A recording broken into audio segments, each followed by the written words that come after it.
Fallout 3 has over 100 weapons in the base game alone, but what if you wanted to use a single one for the entire game, or a group of weapons that all dealt a specific effect? Well, in today's video we'll be answering the age-old question, can you beat Fallout 3 using only poison?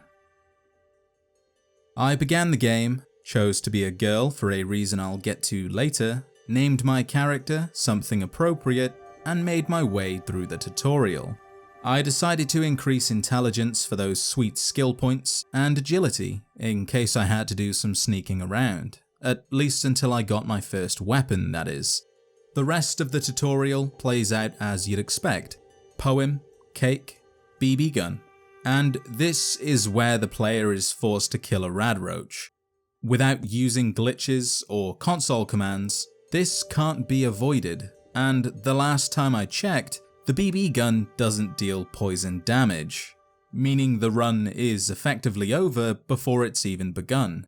However, since the player doesn't have a choice in the matter, and the entire vault section is nothing more than a giant tutorial, it doesn't count. After that, I grabbed the medicine bobblehead for no other reason than I could, avoided the tunnel snakes, and took the goat.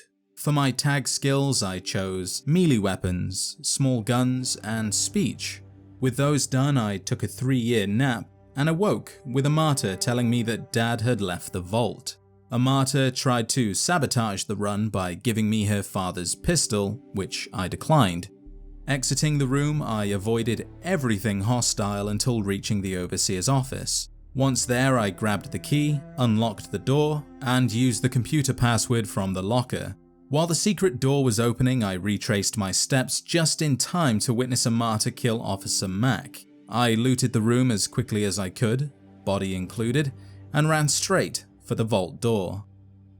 Upon leaving the vault, I hit level 2, increased explosives to 25 so I could disarm Megaton's bomb. The other points went to lockpick, repair, and sneak. The perk I chose was Black Widow. This perk is the sole reason I decided to play as a girl. With it, I could get a male NPC to easily hand something over. More on that later. The next stop was the hollowed out rock, since I could easily sell those items at Megaton, and I was going to need some caps, but the mole rats were much faster than I remembered. Luckily, Doc Hoff was nearby and lent a hand. He also revealed the location of Canterbury Commons, somewhere I would be heading to shortly. I entered the town, spoke to Lucas Sims about disarming the bomb, did so for the XP and caps, and made my way across the wasteland. The journey was tame. I skirted past the Bethesda ruins, had some help defeating a bloatfly from 2 wastelanders, and made it to Canterbury Commons almost entirely unscathed. At the town's entrance, I witnessed the worst battle in Fallout history, spoke to Uncle Ro, and agreed to rid the town of these 2 idiots. My first stop to completing the Superhuman Gambit quest was the Robot Repair Center, rumored to be the home of the Mechanist. Stepping through, I hit level 3, increasing lockpick and science to 25, so easy locked containers and terminals wouldn't be a problem, and repair to 30 so the leaky pipes at Megaton could be fixed, allowing me to sell scrap metal to Walter for some easy XP and bottle caps. I chose the Swift Learner perk for the 10% increase in experience points. I didn't intend to complete any more quests than was necessary, so the little XP I would be getting could do with the boost, no matter how small that boost may be. The facility was full of robots and turrets who were more than happy to shoot an unarmed woman. Fortunately, the terminals could be hacked and the enemies were deemed docile, all except for one robo-brain that broke more limbs than I knew I had. I also grabbed as much scrap metal as I could before heading to the Mechanist's forge, using the coffee brewer's secret button to access the lair. The Mechanist wasn't hostile, and all I had to do to get him to stop hurting the townsfolk was to use the Black Widow perk. I then took his costume to the other side of town to the Antagonizer.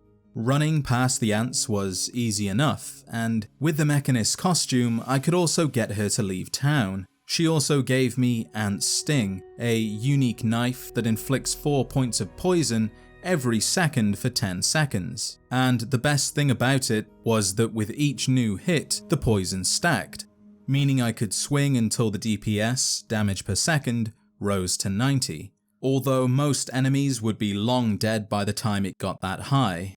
With my knife finally acquired, I collected the reward from Uncle Ro, fixed the leaky pipes at Megaton, grabbed the strength bobblehead from Lucas Sims's house, and hit level 4, increasing melee weapons and choosing the educated perk, which gave me 3 more skill points every time I leveled up, a perk best taken early on. Thanks to this perk, I had an additional 21 skill points by the end of the run. Now, other than Ant's Sting, there's only one other weapon in the base game that deals poison damage, the dart gun. In order to use it, I would have to find one of 3 schematics, and then 4 specific components: a paint gun, toy car, surgical tubing, and rad scorpion poison, and even then, I would have to find a workbench to put it all together. The next place on my list was the MDPL-05 power station, and my reason for this was a schematic for the dart gun could be found there. The other 2 had to be bought or given as a reward, and spoiler alert, you only need 1 to make the weapon. Any schematic after that only increases the weapon's durability. The journey was much easier this time since I could actually fight back. My first kill was a pair of mole rats at the Mount Mabel campsite, and boy did it feel good. At the power station I grabbed the schematic and headed for the sniper's shack near Rockbreaker's last gas, somewhere the Fallout wiki stated to have all of the components needed to craft the dart gun, excluding the poison, but that didn't much matter because on the way I encountered a giant rad scorpion and 3 ants who should have been fighting one another. I think the water they were in was messing them up, so I took the opportunity to swing away, grabbed the rad scorpion poison, and booked it to the next location. Now, for some reason, I read the Fallout wiki as Rockbreaker's last gas having the components, not the sniper's shack where they actually are. So I went to the wrong location, looked around, and found none of what I needed. Shocking, I know. And instead of checking the Fallout wiki, which would have told me all I had to do was walk maybe 50 steps west, went on with the main quest instead. This was my next move anyway, and I was sure to find what I needed along the way. A good chunk of the main quest can be bypassed by heading straight for Smith Casey's garage and rescuing Dad, which is exactly what I did. I also found 2 packs of darts on the way, which I must say, the morale boost was needed after going to the wrong location. I may not have had the components for the dart gun, but I did have the ammo.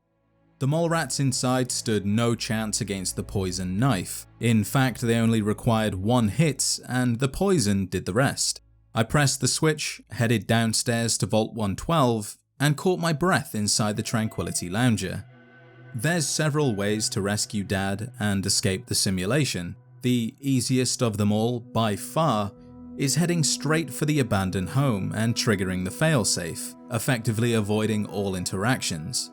I never once spoke to Braun. I came, I saw, I left.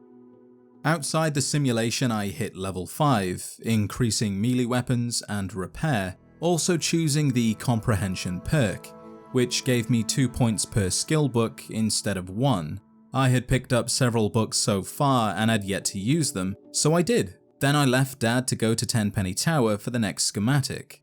After Roy Phillips finally accepted no as an answer, I spoke to Gustavo, the chief of security. He wouldn't let me in either, not until I bribed him anyway. Inside I bought the schematic from Lydia Montenegro at Boutique La Chic for 739 caps, a lot less than I thought it was going to be. With 2 schematics in the bag, I figured that was enough and never bothered getting the 3rd. At this point, all another schematic would do is give the weapon more durability, and I would also have to help Hannibal defeat the slavers in order to get it. It just wasn't worth the extra effort. I then met Dad at Rivet City, grabbed the intelligence bobblehead from the science lab, and helped clear the super mutants from the Jefferson Memorial. The knife wasn't as good as I'd hoped for, and the poison barely did a thing against the super mutants, which meant I had to swing away for quite some time. But that wasn't going to stop me. but it did make me realize that I would either need to get the weapon repaired by a merchant or repair it myself using another knife. The strange thing was, I had yet to see one. Also, this turret just refused to take any damage. Not sure why. Thoughts aside, I hit level 6, increasing lockpick, melee weapons, repair, and science, and then chose the Child at Heart perk. I'm sure you know why.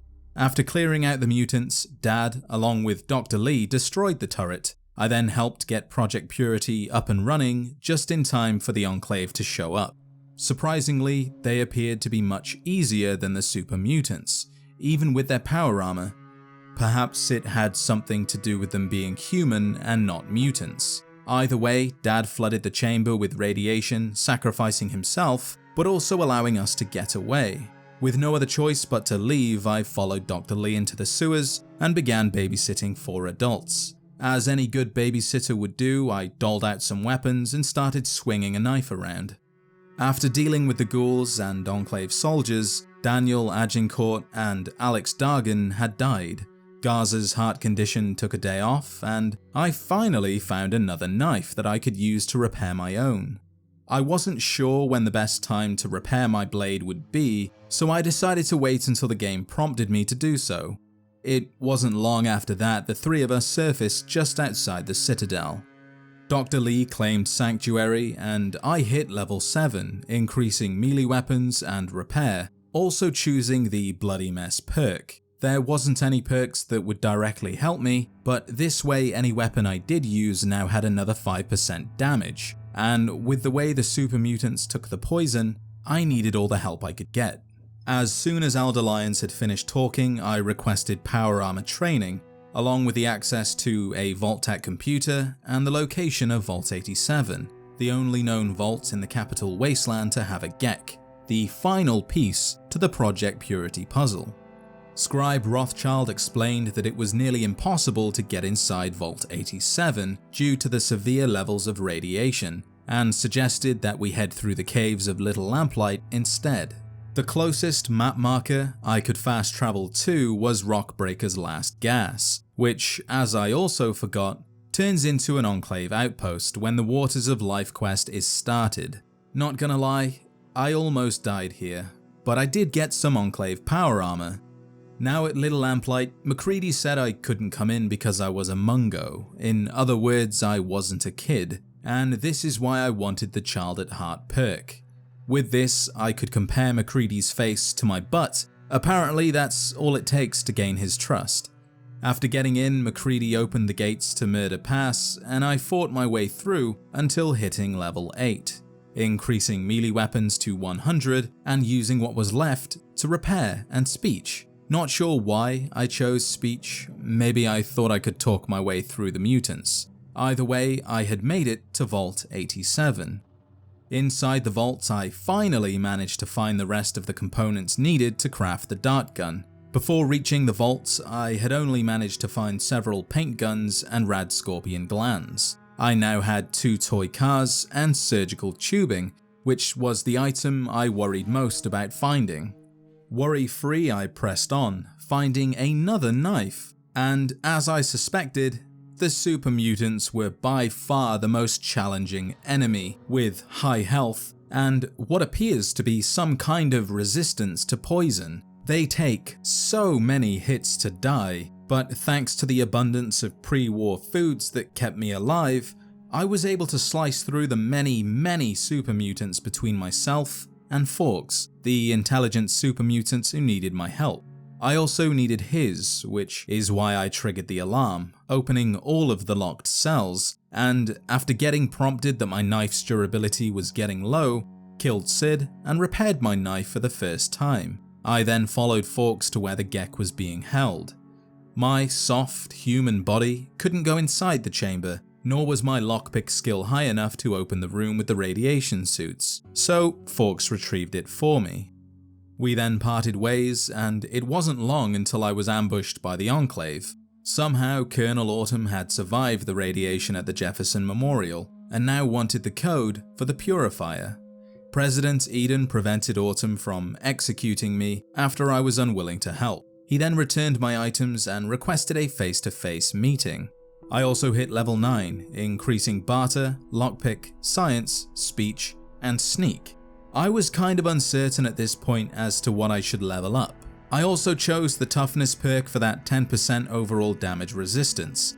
It wasn't long until Colonel Autumn recanted the President's order to safely let me pass, and I was soon putting the perk to good use. Luckily, human enemies are so much easier to poison. I also found Anna Holt, one of Dr. Lee's assistants, who admitted to working with the enemy. I then grabbed the energy weapons bobblehead and made my way to the President's office. Somehow my science skill was high enough to convince Eden to self-destruct. That wasn't part of the plan, but it sure did the trick. Outside Raven Rock, Forks had come to rescue me. I mean, he was late, but the thought was there. I thanked him, but declined his offer to follow me. He's just too strong to keep around.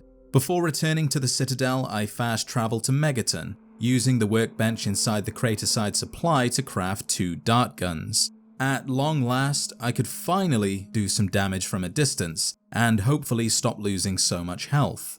Back at the Citadel, Sarah Lyons gave me some power armor, and Liberty Prime was fired up. I also hit level 10, increasing small guns, and choosing the Here and Now perk, since I knew the end was getting near, and it was unlikely I'd be leveling up again before the challenge was complete. Now at level 11, I did the same again, increasing small guns to 78 and choosing the Finesse perk. I was unsure how much I would be getting to use the dart gun, but if I did, I now had a good chance of scoring a critical hit. Following Liberty Prime to the Jefferson Memorial, I was unable to use the dart gun as much as I would have liked, but I was able to kill a couple of soldiers, and one of them was really far away. I'm actually surprised the dart gun could shoot that far. After the outside was clear of enemies, Sarah Lyons and I headed through the memorial, killing several more Enclave soldiers, and I must admit, the dart gun was a nice change. I almost wish I had used it sooner. At the Rotunda, Colonel Autumn made his final appearance. He lasted 1 dart, and the Tesla soldiers not much more than that. This was a poison-only run, so it seemed only fair that I poison the purifier, something I wouldn't usually do. I stepped inside the chamber, entered the code, and the run was officially complete. So, to answer the age-old question, can you beat Fallout 3 using only poison? Yes you can. Be sure to show your support by liking the video and subscribing if you haven't already for more Fallout content. If there's anything you would like to see in a later video, leave a comment and I'll see what I can do. With that said, thank you as always for watching, and I'll see you in the next adventure.